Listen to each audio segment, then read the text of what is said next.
د لومړي ځل لپاره د اطلاعات او کلتور وزارت د خبرونو چارو معاونیت له لوري د لوګر سلګونو تنو خبريالانو، ژورنالیستانو، د رسنۍ استازو، کلتورپالو او لیکوالانو ته د فکری، عقیدوي او مسلکي وړتیا لوړونې په موخه یو ورځنی روزنیز سیمینار وړاندې شو چې پکې د اطلاعات او کلتور او د صنعت او سوداګرۍ وزارت مرستیالانو، یو شمېر رئیسانو، خبريالانو، د رسنۍ استازو او کلتورپالو ګډون کړی و. ورته مهال مسؤلینو د رسنۍ حیثیت د ملت او حکومت ترمنځ نښلونکي پل په توګه یاد کړ او ټینګار یې وکړ چې اوس فزیکي جګړه له منځه تللې، مګر فکري او رسنیزه جګړه پیل ده.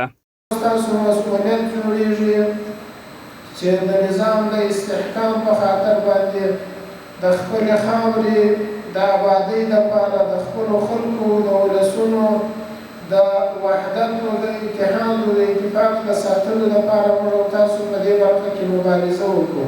او که تاسو په خپل اکاونټ، په خپل میډیا، په خپل ادرس باندې د نظام ملاتړ د مسلمانانو د دردېدلي ملت د یووالي د اتحاد لپاره د نظام ملاتړ وکړو.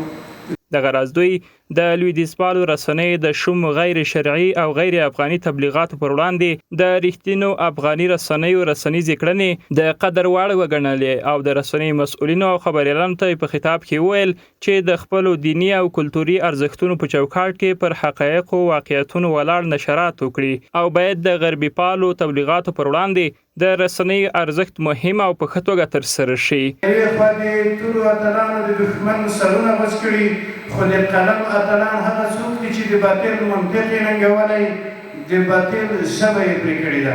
داسې خبریال اوسه چې خلک د خپل مشکلاتو حل تا سره وګوري، نه دا چې فقط د روباټ غوندې وي چې دلته یو څه هلته یې راوړه.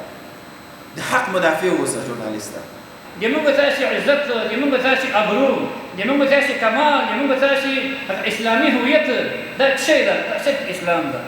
د یادولو وړ ده چې دغه روزنیز سیمینار د خبريالانو مسلکي روزنې په اړه جوړ شوی پریزنټیشن په وړاندې کولو سره پای ته ورسیده.